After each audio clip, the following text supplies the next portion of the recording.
Hello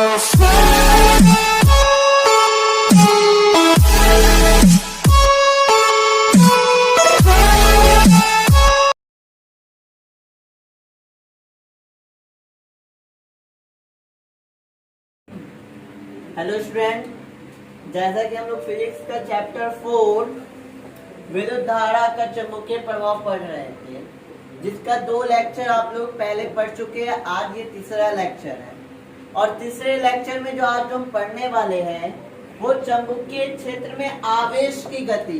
किसी चुंबकीय क्षेत्र में अगर आवेश प्रवेश करता है, आवेश मतलब चार्ज अगर प्रवेश करता है तो वो कैसे गति करता है उसको आज के क्लास में देखेंगे। तो थोड़ा सा ध्यान से समझने का कोशिश कीजिएगा। आज का जो टॉपिक है पूरा कॉन्सेप्ट बेस्ड है, मतलब चीजों को पॉइंट बाय पॉइंट हम समझाएंगे और चीजों को आपको अनुभव की चीजें सीखिएगा। इससे पहले आप कहीं ना कहीं चीजें आपको जो पढ़ाया गया होगा वो शायद रट लिए हो, लेकिन आज का जो क्लास पूरा रटा हुआ नहीं होगा, पूरा कॉन्सेप्ट पे आधारित होगा और सारा चीज हम आपको लाइन बाय लाइन और पॉइंट बाय पॉइंट समझाएंगे। तो हमारा जो आज का टॉपिक है वो है चुंबकीय क्षेत्र में आवेश की गति। अगर कोई चुंबकीय क्षेत्र है, यहाँ पे जो एरो है ये एक हम चुंबकीय क्षेत्र बनाए, ठीक है। ये जो चुंबकीय क्षेत्र में जब आवेश इसके अंदर प्रवेश करे तो वो कैसी गति करेगी उसको देखेंगे। जब आवेश लंबवत प्रवेश करता हो, तो उसकी गति क्या होगी, आज के क्लास में हम उसे समझेंगे।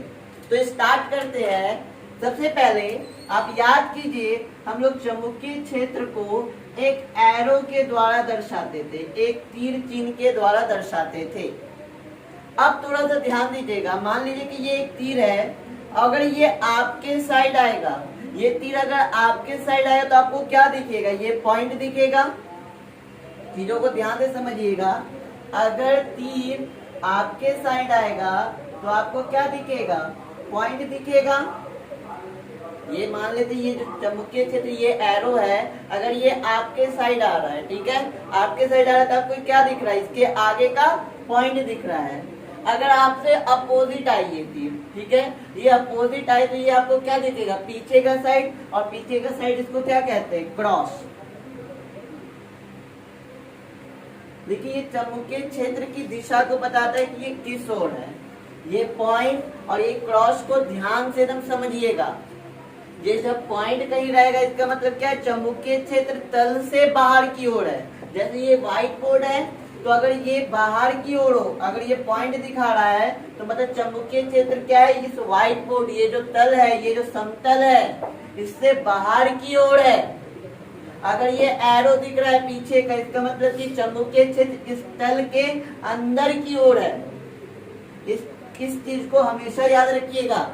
अभी आने वाले क्लास में इस चीज का हम लोग यूज करेंगे। जहां कहीं भी पॉइंट आएगा मतलब चुंबकीय क्षेत्र तल, या आप अपने कॉपी में नोट कीजिएगा तो कागज से बाहर की ओर होगा, लंबवत सीधे बाहर की ओर होगा।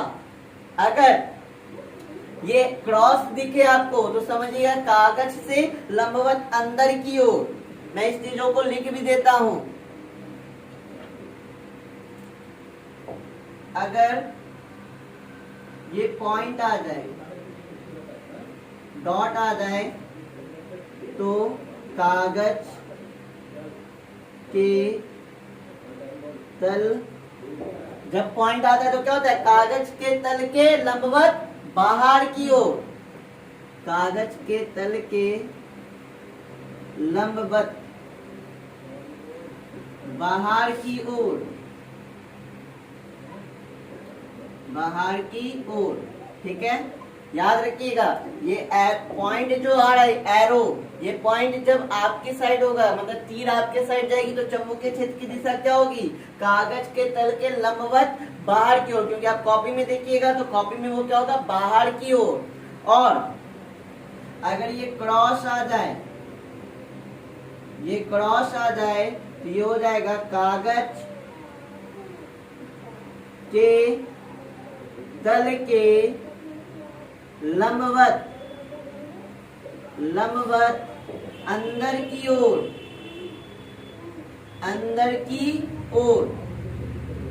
ये दोनों बात को समझिए। ये दोनों बात आपका क्या कह रहा है? अगर पॉइंट हो तो वो क्या होगा? बाहर की ओर। वो क्या होगा आपका?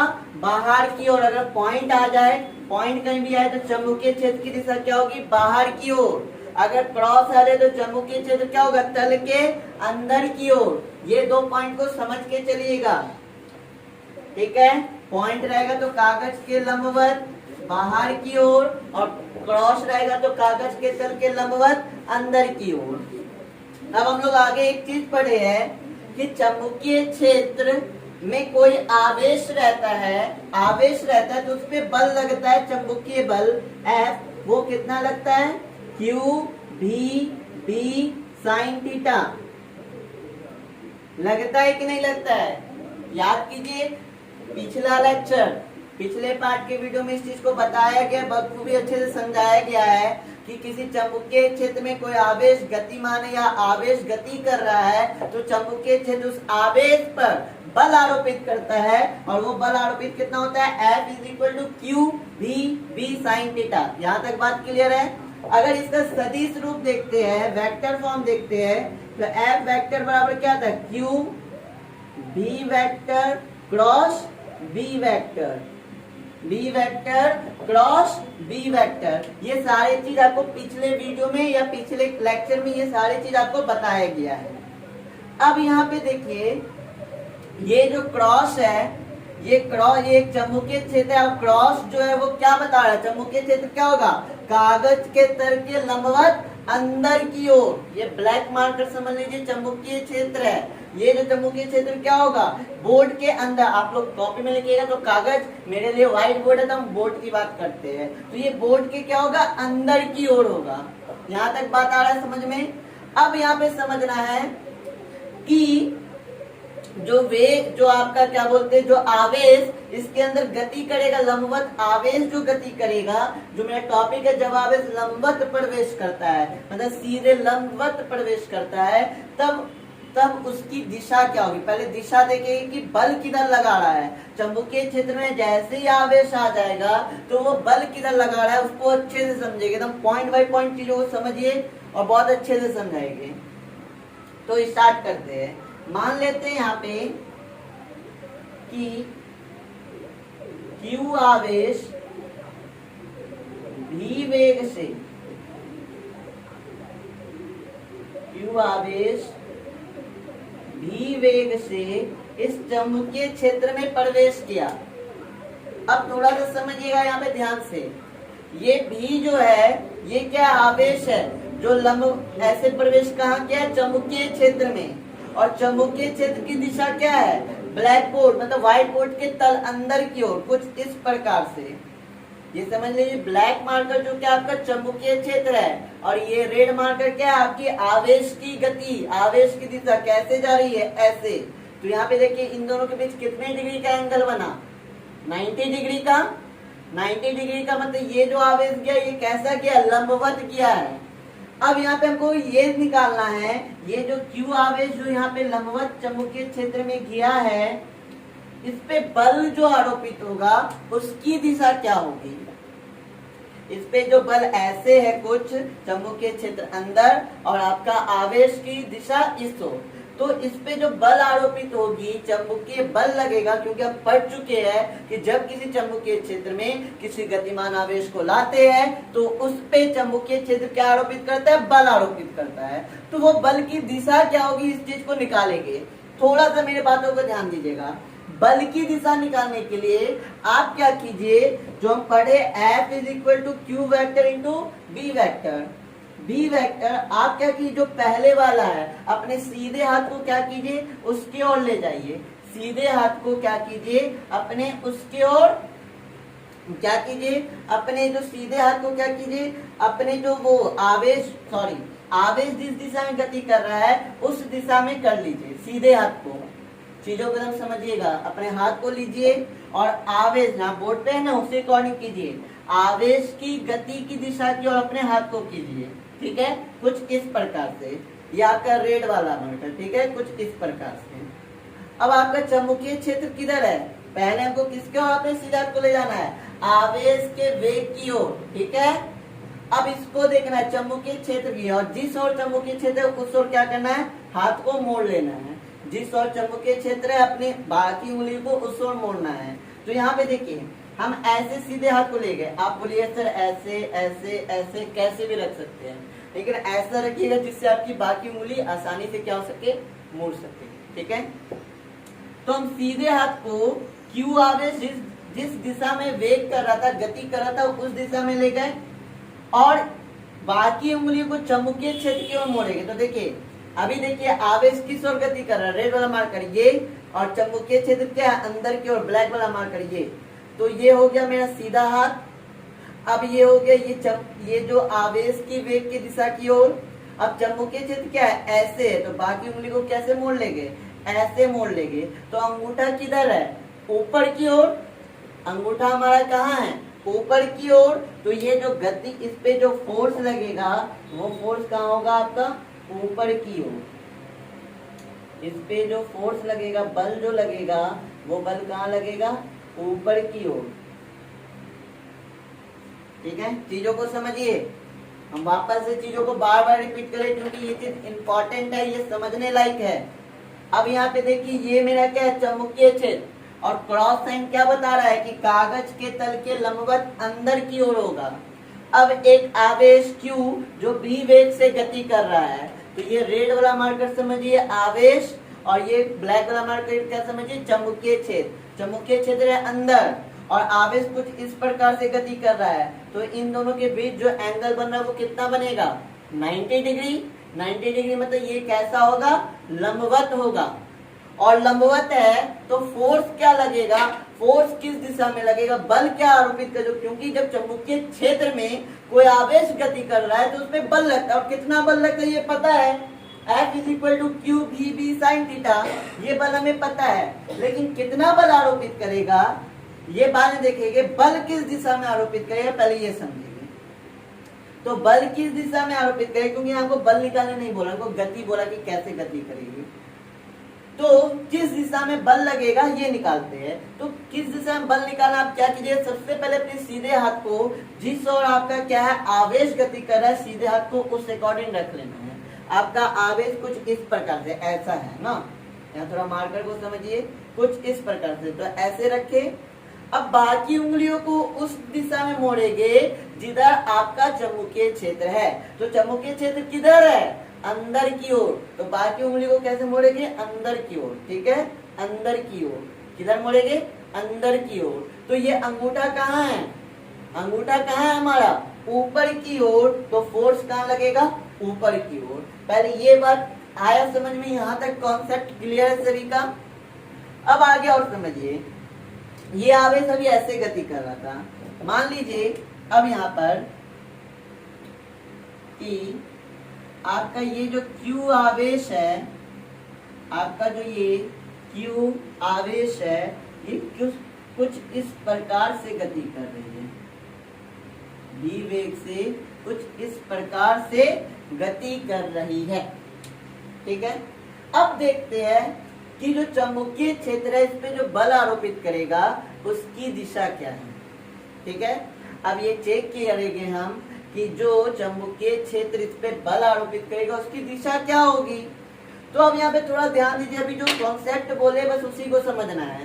पहले यहाँ पे देखिए आवेश कहाँ है, आवेश किधर गति कर रही है, ऊपर की ओर, और चुंबकीय क्षेत्र क्रॉस साइन क्या बताता है, कागज के तल के लंबवत अंदर की ओर। तो कुछ इस प्रकार से होगा, देखिए कुछ इस प्रकार से, और इनके बीच एंगल जो बन रहा है वो कितने डिग्री का बन रहा है, 90 डिग्री का। मतलब ये भी जो आवेश है, जब आवेश कहाँ प्रवेश किया है, लंबवत प्रवेश किया है, चुंबकीय क्षेत्र में लंबवत प्रवेश किया। आप चेक कर सकते हैं, देखिए सिंपल है, ये रेड वाला मार्कर आपका क्या है, आवेश के वेग की गति की दिशा, और ब्लैक वाला मार्कर क्या बता रहा है, चुंबकीय क्षेत्र की दिशा। तो ये क्रॉस साइन बताता है कि चुंबकीय क्षेत्र कहाँ है, आपका अंदर की ओर। अंदर की ओर मतलब ये जो तल है व्हाइट बोर्ड उसके अंदर की ओर, और आपका चुंबकीय क्षेत्र की दिशा क्या, ऊपर की ओर। तो कुछ इस प्रकार से ऐसा कुछ बनेगा। ऐसा मतलब इनके बीच की एंगल को बताइए तो आप सिंपल ही कह सकते हैं कि इनके बीच जो एंगल है वो कितने डिग्री का है, 90 डिग्री का, मतलब लंबवत है। अब इस पे देखना है कि बल कैसे आरोपित होगा। तो अब आपको थोड़ा ध्यान देना है, क्या ध्यान देना है, अपने सीधे हाथ को इस प्रकार से यहाँ पे लगाना है, इस प्रकार से यहाँ पे लगाना है, क्योंकि जो आपका जो आवेश जिस गति में, जिस दिशा में गति कर रहा है, अब अपने सीधे हाथ को उधर लाएंगे। ठीक है, लिया है। आप कैसे भी कर सकते हैं, लेकिन घुमाने में दिक्कत होगा।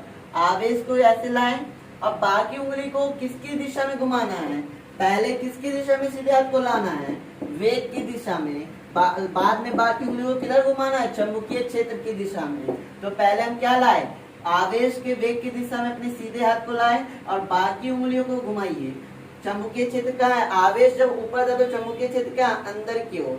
मतलब यहाँ थोड़ा समझिएगा, ऐसे लाए, चुंबकीय क्षेत्र किधर है? इधर की ओर। तो हाथ कैसे घूमेगा मेरा? इधर की ओर। जब इधर की ओर घुमाते हैं तो उंगली जो अंगूठा है वो किधर है?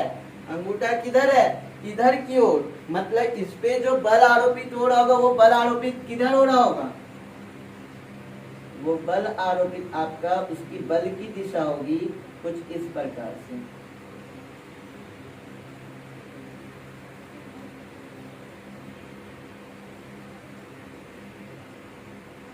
ये बल की दिशा क्या होगी? कुछ इस प्रकार से। आया बात समझ में? यहाँ तक दो बातों को हम क्लियर कर रहे हैं। जो बल की दिशा है वही सबसे इम्पोर्टेंट है। ये कॉन्सेप्ट एकदम क्लियर कीजिए, इसको रटना नहीं है, इसको समझना है। हम क्या बोले? जब आपका आवेश इधर इन किया, इस दिशा में वेग थी, इस दिशा में गति कर रही थी, तो फोर्स कहाँ लगा? ऊपर की ओर। जब आपका आवेश इस ओर गति कर रही थी तो फोर्स किधर लगा? इस ओर। अब चेक करते हैं, आगे चेक करते हैं कि आगे क्या होगा। अब यहाँ थोड़ा समझिएगा। अब ये जो आवेश Q है वो इस दिशा में गति कर रही है। ठीक है, V वेग से इस दिशा में क्या कर रही है? गति कर रही है। ये जो आपका आवेश Q है अब इस दिशा में गति कर रही है। कौन से वेग से? V वेग से। अब थोड़ा चेक करेंगे कि अब जो इस पे जो बल आरोपित होगा वो बल की दिशा क्या होगी। अब जो इस पे बल आरोपित होगा वो बल की दिशा क्या होगी। तो थोड़ा सा ध्यान दीजिए, कुछ नया नहीं है, सारा वही कहानी। हम क्या करेंगे? अपने सीधे हाथ को उस ओर लेके आएंगे जिस ओर क्या होगा? आपका क्या हो रहा? आवेश गति कर रहा होगा। तो आप थोड़ा ध्यान दीजिए, आपका सीधा हाथ क्या है? ये है। ठीक है, इस सीधे हाथ को कुछ इस प्रकार से लाना है। यहाँ देखिए, कुछ इस प्रकार से लिया इस सीधे हाथ को। अच्छा, ये पहले बंद कैसे रहा हो? थोड़ा ध्यान दीजिए। चुंबकीय क्षेत्र, सॉरी, आवेश की गति इस ओर और चुंबकीय क्षेत्र इस ओर। तो कुछ इस प्रकार से ये दोनों बनेगा। थोड़ा सा ध्यान दीजिए, तो कुछ इस प्रकार से बनेगा। ऐसा, ये ऐसा होगा। यहाँ पे ध्यान दीजिए, ऐसा होगा। इनके बीच देखिए जो एंगल बनेगा कुछ ऐसा बनेगा। एंगल कितना होगा? 90 डिग्री का। अब अपने सीधे हाथ को क्या करेंगे? इस ओर लाएंगे। सीधे हाथ को इस ओर लाएंगे और पहले तो हमको क्या लाना है? सीधे हाथ को आवेश की गति की ओर। फिर हमको उसको अपने बाकी उंगली को किधर घुमाना है? चुंबकीय क्षेत्र। तो यहाँ पे देखिए ऐसे लाए, चुंबकीय क्षेत्र किधर है? अंदर की ओर। तो बाकी उंगली को कहाँ घुमाएंगे? अंदर की ओर। बाकी उंगली को कहाँ घूमेगा? अंदर की ओर। तो अंगूठा किधर आया सर? अंगूठा आया नीचे की ओर। मतलब जो इस पे बल आरोपित हो रहा है वो बल आरोपित कहाँ हो रहा है? नीचे की ओर। इसमें जो बल आरोपित हो रहा है वो बल कहाँ आरोपित हो रहा है? नीचे के ओर। ये बात आया समझ में? ये बात आया समझ में? अब यहाँ पे आगे अगला पॉइंट समझिएगा। ये हो गया यहाँ पे। अगर अब देखिए, पहले हम आवेश इधर गति किया तो बल लगा इधर की ओर। आवेश जब ऊपर की ओर गति किया तो बल लगा इधर की ओर। आवेश जब इधर गति लगा तो बल हुआ नीचे की ओर। अब आवेश को किधर गति कराए? इधर हो गया, इधर हो गया, इधर। एक और बचा है, एक क्या? नीचे की ओर। अगर यहाँ पे समझिए Q आवेश है और ये V वेग से नीचे की ओर गति कर रहा है। ठीक है, Q आवेश है और V वेग से ये नीचे की ओर गति कर रहा है। तब जो इस पे बल आरोपित होगा चुंबकीय क्षेत्र के द्वारा, वो बल की दिशा क्या होगी? पहले ये ज्ञात करते हैं। तो अभी कुछ ऐसा बन रहा होगा, देखिएगा। ये ब्लैक मार्कर आपका क्या है? चुंबकीय क्षेत्र। और क्रॉस साइन क्या होता है कि चुंबकीय क्षेत्र क्या होगा? तल के अंदर की ओर। रेड मार्कर क्या है आपका? आवेश। तो यहाँ पे देखिए कुछ इस प्रकार से ऐसे बन रहा है। यहाँ पे ऐसा कुछ समझिए। ये हो गया अंदर की ओर, ब्लैक मार्कर हो गया अंदर की ओर और रेड मार्कर हो गया नीचे की ओर। तो हमको अपना सीधा हाथ किधर लाना है, आवेश की ओर। कुछ इस प्रकार से चीजों को समझिए, कुछ ये इस प्रकार से, ठीक है। हम क्या लाए, आवेश को इधर लाए, अपने सीधे हाथ को किधर लाए, आवेश की गति की ओर। अब अपनी उंगली को किधर मोड़ना है, चुंबकीय क्षेत्र की दिशा की ओर। चुंबकीय क्षेत्र क्या है, अंदर की ओर, ऐसे। जब ऐसे मोड़ेगी तो अंगूठा क्या बता रहा है, अंगूठा क्या बताएगा, बल की दिशा किधर बता रहा है, इधर की ओर। तो इस पे जो बल आरोपित होगा वो बल आरोपित होगा कुछ, उस बल की जो दिशा होगी वो कुछ इस प्रकार से होगी। अब यहाँ पे आप चीजों को समझे, ये चीज बल की दिशा समझे किधर हो रही है। अब देखिए इस चीज को समझ गए ना तो इसका यूज करेंगे। इसका यूज क्या करेंगे, अब थोड़ा सा समझिएगा। 11th का चीज है, अब मैं पढ़ाया हूँ क्लास में, जो मेरे से 11th पढ़े हैं उनको बखूबी याद होगा, क्योंकि ये इसका बहुत बार यूज किए हैं। जो नए लोग हैं या जो भी लोग हैं वो समझ लेते हैं, 11th में ये टॉपिक को नहीं समझे, मैं फिर से समझा रहा हूँ इस टॉपिक को। क्या है टॉपिक, थोड़ा सा यहाँ पे ध्यान दीजिएगा। यहाँ पे पता चल रहा है, यहाँ पे दिख रहा है, यहाँ पे सभी को दिख रहा है, यहाँ पे दिख रहा है, अगर यहाँ दिखे तो।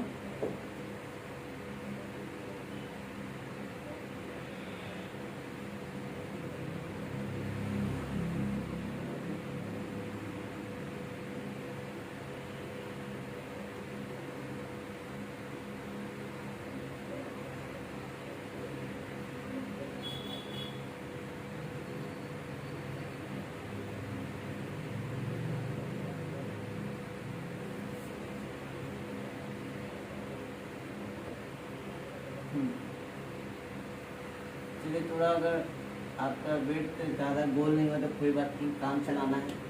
अब यहाँ समझिए, यहाँ समझिए, वृत्तीय गति तो सारे लोग पढ़े थे।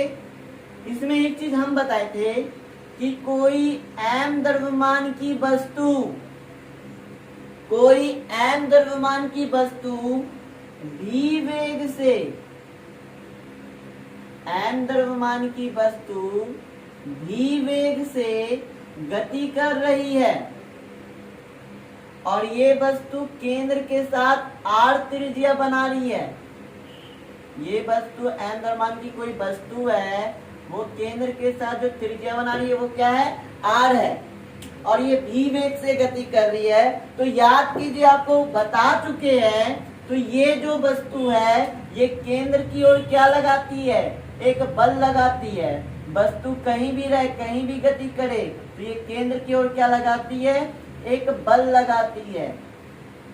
ये केंद्र की ओर क्या लगाती है, बल लगाती है। अगर वृत्तीय पथ पे कोई भी वस्तु गति कर रही है, उस वस्तु का द्रव्यमान कुछ भी हो, अगर वो गति कर रही है तो वो केंद्र की ओर क्या लगाती है, एक बल लगाती है। और इस बल का नाम आप लोग को याद होगा, किन्हीं को याद है, 11 में पढ़ाए है। इस बल को जो नाम है वो क्या है, अभिकेंद्रीय बल।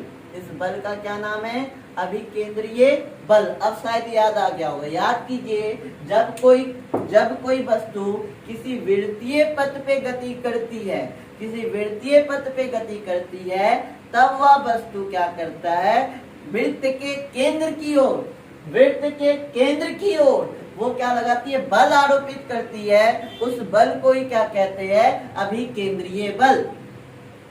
अब इसका सिंपल सा आपको एग्जांपल, आप देखते हैं सूर्य के चारों ओर क्या लगाता है, पृथ्वी चक्कर लगाता है। तो पृथ्वी केंद्र की ओर एक बल आरोपित करती है। एक्चुअली वो बल क्या होता है, गुरुत्वाकर्षण बल। वहां पे उसका क्या नाम है, गुरुत्वाकर्षण बल। लेकिन वो किसका काम कर रही है, अभिकेंद्र बल का। यही अभिकेंद्र बल वहां पे किस नाम से जाना जाता है, गुरुत्वाकर्षण बल से जाना जाता है। और आपको बताए थे कि वो बल किसके, देखिए अभिकेंद्र बल वहां पे क्या है, गुरुत्वाकर्षण बल के बराबर। तो ये एक आपका सिंपल सा एग्जांपल है कि पृथ्वी क्या हो रहा है, सूर्य के चक्कर चारों ओर चक्कर लगा रहा है, एक वृत्तीय पथ पे चक्कर लगा रहा है। और इस वृत्तीय पथ पे जब चक्कर लगाता है तो पृथ्वी क्या होता है, सूर्य के केंद्र पे एक बल आरोपित करता है। उस बल को अभिकेंद्रीय बल कहते हैं। लेकिन वहां पे उसी बल को, अभिकेंद्रीय बल का नाम हटा के वहां पे क्या रख दिया गया है, गुरुत्वाकर्षण बल। तो अब यहाँ पे थोड़ा ये चीज समझे ना कि जब किसी वृत्तीय पथ में वो चक्कर लगा रहा था तो उसने कहाँ पे बल आरोपित किया, केंद्र पर। अब यहाँ थोड़ा उसी चीज को रिलेट कीजिए, थोड़ा सा रिलेट कीजिए, इसका इससे कनेक्शन है, टॉपिक एकदम आपको पूरा समझ में आ जाएगा। क्या रिलेट करना है, यहाँ पे आप समझिए कि जब आवेश ऐसे गति कर रही थी तब जो बल लगा वो इस ओर, आवेश जब ऊपर की ओर गति कर रही थी तब बल लगा इधर की ओर, आवेश जब इधर की ओर गति कर रही थी तब बल लगा इधर की ओर, और आवेश जब इधर की ओर गति कर रही थी तब बल लगा, आवेश जब नीचे की ओर गति कर रही थी तब बल लगा इधर की ओर। मतलब हर सिचुएशन में चेक किया जाए तो जो बल आरोपित हो रहा है वो किधर हो रहा है, केंद्र की ओर।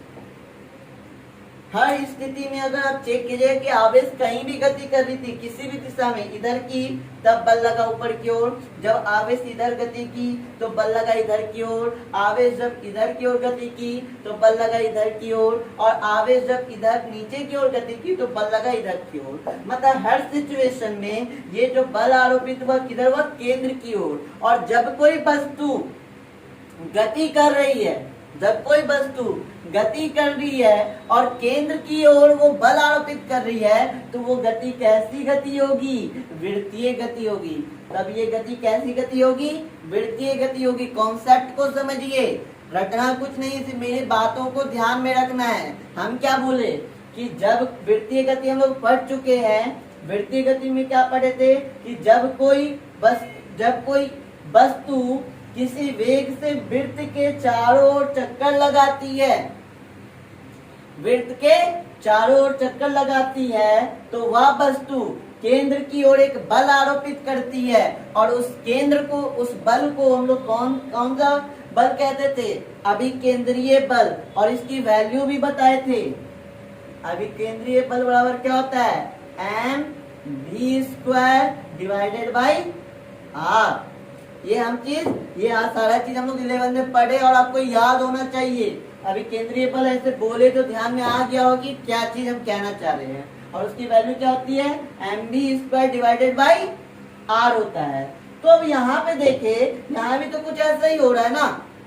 यहाँ क्या हो रहा है, आवेश गति कर रही है, और आवेश जब गति कर रही है तो ये क्या लगा रही है, केंद्र की ओर क्या लगा रही है, बल लगा रही है। मतलब हम कह सकते हैं जो चुंबकीय बल है, ये जो चुंबकीय बल है F, ये जो चुंबकीय बल क्या है F, ये किसके बराबर है, अभिकेंद्रीय बल के बराबर है। क्योंकि ये जो बल लग रहा है सारे के सारे केंद्र की ओर लग रहा है। और हम थोड़ा देर पहले पढ़े कि जब कोई वस्तु गति कर रही है और केंद्र की ओर बल लगा रही तो वो कैसी गति कर रही होगी, वृत्तीय पथ पे गति कर रही होगी। तो जब आवेश लंबवत प्रवेश करेगा किसी चुंबकीय क्षेत्र में तो वो कैसी गति करेगा, वृत्तीय गति करेगा। थोड़ा सा देख लेते हैं यहाँ पे, ये कैसी गति करेगा, वृत्तीय गति करेगा।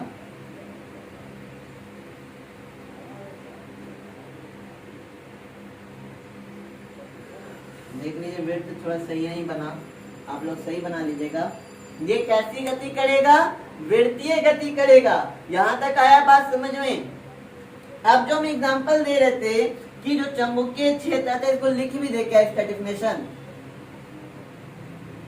थोड़ा सा चीजें यहाँ पे मिटाना होगा, उसके इसको लिखते, इसका डेफिनेशन लिख देते, क्योंकि डेफिनेशन लिखने से आपको चीजें क्या हो जाएगी, समझ में आ जाएगी। तो हम यहाँ पे इरेज कर रहे हैं, इसका डेफिनेशन लिख लीजिए। अभी इस चीजों को अगर नोट नहीं किए, स्क्रीनशॉट जो लेना चाहते हैं ले लीजिए, फिर इसको इरेज करेंगे।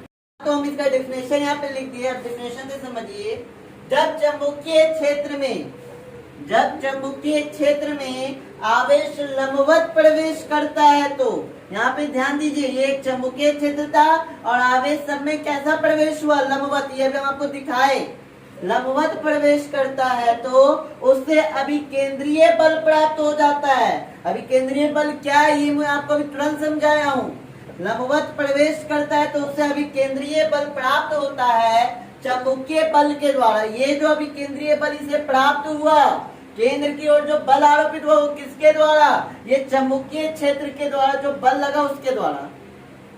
ठीक है, अभिकेंद्रीय बल प्राप्त होता है चुंबकीय बल के द्वारा और आवेश वृत्ताकार गति शुरू कर देता है। मतलब ये जो आवेश है ये कैसी गति करना स्टार्ट कर देती है, वृत्ताकार, मतलब एक वृत्तीय पथ पे वो क्या करने लगती है, गति करने लगती है। अब यहाँ पर यह चुंबकीय बल आवेश को वृत्ताकार गति के लिए आवश्यक अभिकेंद्र बल प्राप्त करता है अर्थात अभिकेंद्र बल बराबर क्या हो जाएगा, चुंबकीय बल। तो यहाँ पे ध्यान दीजिए, यहाँ चुंबकीय बल आवेश को वृत्ताकार, यहाँ चुंबकीय बल आवेश को वृत्ताकार गति के लिए आवश्यक अभिकेंद्र बल प्रदान करता है। अर्थात हम यहाँ पे कह सकते हैं कि अभिकेंद्र बल बराबर क्या होगा, चुंबकीय बल। अच्छा, चुंबकीय बल हम लोग क्या पढ़े थे, F is equal to q v b sine theta. थोड़ा सा ध्यान दीजिएगा, यहाँ पर थोड़ा सा ध्यान दीजिएगा, यहाँ थीटा इज इक्वल टू क्या हो जाएगा, यहाँ थीटा इज इक्वल टू क्या हो जाएगा, 90 डिग्री, क्योंकि यहाँ पे सारे आवेश जो है सब क्या है, लंबवत है। यहाँ लंबवत पहले ही बोल देती है लंबवत है। तो अब यहाँ पे देखिएगा F इज इक्वल टू क्या हो जाएगा, Q v b sine theta की जगह क्या रखेंगे, 90 degree. F is equal to क्या हो जाएगा, क्यू भी बी साइन 90 का वैल्यू 1, और किसी भी चीज को 1 से मल्टीप्लाई कर दे तो F इज इक्वल टू क्या हो जाएगा, क्यू भी बी। यहाँ तक बात आया समझ में? अब आगे समझेंगे। तो अभी हम क्या देखे कि अभिकेंद्रीय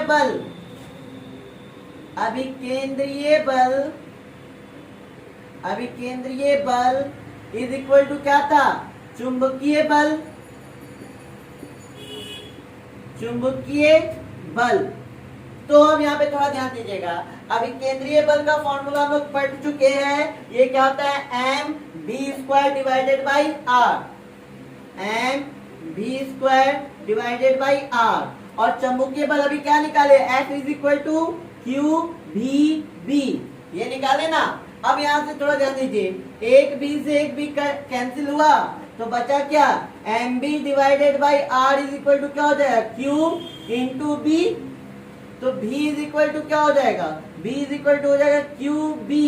ये चीज डिवाइड में इक्वल किधर आएगा तो क्या में हो जाएगा, मल्टीप्लाई में, और ये इंटू में इधर आ जाएगा तो क्या में हो जाएगा, डिवाइड में। तो ये जो b निकला ये क्या निकाला, आवेश की गति। आवेश किस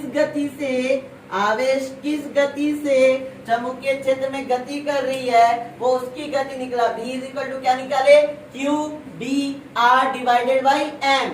यहाँ तक बात आया समझ में? अब समझेंगे आवर्त काल। पहले यहाँ तक स्क्रीनशॉट ले लीजिए। देखिए हम लोग आवर्त काल के बारे में पहले भी पढ़ चुके हैं।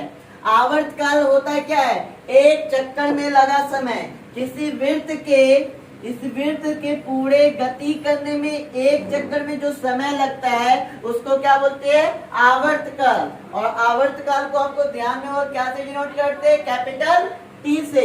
आवर्त काल है क्या, एक चक्कर में लगा समय, एक चक्कर को काटने में जो समय लगता है वो क्या कहलाता है, आवर्त काल। अच्छा यहाँ पे थोड़ा ध्यान दीजिए, हम लोग पढ़ चुके हैं कि चाल बराबर होता क्या है, दूरी बटे, चाल इज इक्वल टू क्या होता है, दूरी बटे समय। तो समय इज इक्वल टू क्या होगा, समय इज इक्वल टू क्या होगा, दूरी बटे चाल। अच्छा समय इसको टी से डिनोट करते क्योंकि आवर्त काल है। दूरी कितना तय करेंगे, दूरी जो तय करेंगे वो क्या होगा, वृत्तीय पथ की दूरी। अगर मान लेते यहाँ से स्टार्ट करते हैं, यहाँ समझिए, मानते यहाँ से स्टार्ट करते हैं तो घूम के पूरा दूरी तय करेंगे यही। ये जो दूरी होगा ये किसके बराबर होगा, वृत्त की परिधि के बराबर। दूरी इज इक्वल टू क्या कहलाएगा, वृत्त की परिधि। और वृत्त की परिधि होती क्या है, वृत्त की परिधि होती क्या है, 2 पाई आर। और डिवाइडेड बाई, थोड़ा देर पहले ही याद कीजिए, अभी थोड़ी देर पहले ही चाल निकाले, क्या निकाले, चाल निकला q b r divided by m. ये चीज अभी निकाले थे, याद कीजिए, अभी थोड़ी देर पहले चाल b का वैल्यू निकाले थे, q b r divided by m. तो यहाँ पे b, चाल जो b है उसकी वैल्यू पुट कीजिए, q b r divided by m. R से आर किया, ये भाग में ऊपर जाके क्या हो जाएगा, गुना। तो t इज इक्वल टू क्या हो गया, 2 pi m divided by q into b. तो यहाँ पे आवर्तकाल का जो वैल्यू आया, t का जो वैल्यू आया वो क्या आया, 2 pi m divided by q into b. अब यहाँ पे आवृत्ति, आवर्तकाल समझ गए, आवृत्ति समझेंगे। आवृत्ति इज इक्वल टू होता है 1 सेकंड में चक्रों की संख्या। 1 सेकंड में हम जितने चक्कर काट सकते हैं उसी संख्या को क्या बोलते हैं, आवृत्ति कहते हैं। फिर से बोल रहे हैं, आवृत्ति इज इक्वल टू क्या होता है, 1 सेकंड में चक्रों की संख्या। और आवृत्ति का अगर सूत्र की बात किया जाए तो आवृत्ति इज इक्वल टू होता है, आवृत्ति इज इक्वल टू होता है 1 बाई डिवाइडेड बाई आवर्तकाल। आवृत्ति इज इक्वल टू क्या होता है, 1 बाई डिवाइडेड बाई आवर्तकाल। याद रखिएगा, आवृत्ति को स्मॉल f से क्या किया जाता है, डिनोट किया जाता है। तो यहाँ पे f इज इक्वल टू क्या हो जाएगा, 1 by t. f is equal to क्या हो जाएगा, 1 बाई टी। ये फॉर्मूला होता है, नहीं कैसे होता है ये आज तक कोई नहीं बताया, लेकिन मैं बताऊंगा, समझाऊंगा कि कैसे होता है। आप मान के चलिए कि 10 सेकंड में एक चक्कर, 10 सेकंड में एक चक्कर। तो 10 सेकंड में कितना चक्कर काट रहे हैं, एक चक्कर। तो 1 सेकंड में कितना चक्कर काटेंगे, 1 सेकंड में कितना चक्कर काटेंगे, 1/10 चक्कर, 1/10 चक्कर। और आपको बताए थे कि अभी आवर्तकाल क्या होता है, आवर्तकाल के बारे में क्या होता है, देखिए एक चक्कर में लगा समय। तो यहाँ पे मान लेते हैं t सेकंड में एक चक्कर, t सेकंड में एक चक्कर। तो 1 सेकंड में क्या हो जाएगा, 1 सेकंड में क्या हो जाएगा, 1/t चक्कर, 1/t चक्कर। और 1 सेकंड में चक्करों की संख्या ही क्या कहलाती है, आवृत्ति कहलाती है। और आवृत्ति को कैसे नोट करते हैं, स्मॉल f। स्मॉल f बराबर क्या हो गया, 1 बाई टी। इसका आवृत्ति बराबर क्या होता है, 1 बाई आवर्तकाल। आवृत्ति इज इक्वल टू क्या होता है, 1 बाई आवर्तकाल। कैसे होता है ये मैं आपको समझा दिया। तो यहाँ पे अब देखिए, अभी देखिए थोड़ा देर पहले हम लोग आवर्तकाल का भी फॉर्मूला देखे थे। आवर्तकाल का formula t is equal to क्या निकाले थे, वो निकाले थे 2 pi m divided by QB। ये निकाले थे अभी, t इज इक्वल टू, याद कीजिए, 2 pi m divided by QB। तो यहाँ पे देखिए, यहाँ ध्यान दीजिए, तो f इज इक्वल टू हो जाएगा, f इज इक्वल टू हो जाएगा 1 by 2 pi m divided by QB। जो भाग में वो कहाँ चल जाएगा, ऊपर। तो f इज इक्वल टू क्या हो जाएगा, QB divided by 2 pi m। तो f is equal to, sorry ये स्मॉल f है, ये स्मॉल f है, ठीक है। तो f इज इक्वल टू क्या हो जाएगा, QB divided by 2 pi m। ये किसका निकल गया, आवृत्ति का। यहाँ तक आया समझ में, आवृत्ति का ये था। अब आपका कोणीय आवृत्ति, कोणीय आवृत्ति को ओमेगा से डिनोट करते हैं। और ओमेगा इज इक्वल टू होता है, ओमेगा इज इक्वल टू होता है 2 पाई divided by capital T. Capital T क्या है, आवर्तकाल है। अगर इसका डिफिनेशन की बात किया जाए, कोणीय आवृत्ति को किससे क्या लिखते हैं, तो कोणीय विस्थापन, कोणीय विस्थापन डिवाइडेड बाई आवर्तकाल, ठीक है। आपका कोणीय आवृत्ति को क्या, कोणीय आवृत्ति बराबर क्या होता है, कोणीय विस्थापन डिवाइडेड बाई आवर्तकाल। क्या है इसको भी समझ ही लीजिए, किसी भी प्रकार का कंफ्यूजन और किसी भी चीज को रटने की जरूरत नहीं है, समझिए। अगर हम यहाँ से चलना स्टार्ट करते हैं और घूमकर यहाँ आते हैं, घूमकर यहाँ आते, मतलब एक चक्कर में लगे समय को क्या कहते हैं, आवर्तकाल। और इसको जब चला तो ये पूरा घुमा मतलब ये कितने डिग्री का एंगल बनाया, 360 डिग्री। मतलब कोणीय विस्थापन कितना हुआ, 360 डिग्री, और 360 डिग्री को ही क्या कहते हैं 2 पाई, क्योंकि 1 पाई का वैल्यू क्या होता है 180। तो यहाँ पे क्या हो जाएगा 2 पाई डिवाइडेड बाई टी। अब यहाँ देखिए omega is equal to 2 pi t. T क्या होता है आवर्तकाल, और आवर्तकाल का फॉर्मूला हम लोग थोड़ा देर ही पहले देखे 2 पाई एम डिवाइडेड बाई क्यूबी। तो यहाँ देखिए 2 पाई से 2 पाई कैंसिल, तो ओमेगा इज इक्वल टू क्या हो गया, ये डिवाइड में ऊपर जाएगा तो मल्टीप्लाई में डिवाइडेड बाई एम। तो ओमेगा इज इक्वल टू क्या आ गया q b divided by m. तो यहीं तक आज के क्लास में रहने देते हैं। आई होप कि आप लोगों को ये वीडियो समझ में आया होगा। अगर ये वीडियो को समझ में आया है तो इसे लाइक कीजिए, सब्सक्राइब कीजिए और हमारे चैनल को शेयर कीजिए। देखिए और एक बात और, जिनको भी इनका कलर नोट्स चाहिए कि नोट्स आपको कॉपी में लिखा हुआ चाहिए तो वो हमें इस नंबर पे व्हाट्सएप कर सकते हैं 8083856189। इस नंबर पे व्हाट्सएप कीजिए, आपको कलर नोट्स दे दिया जाएगा।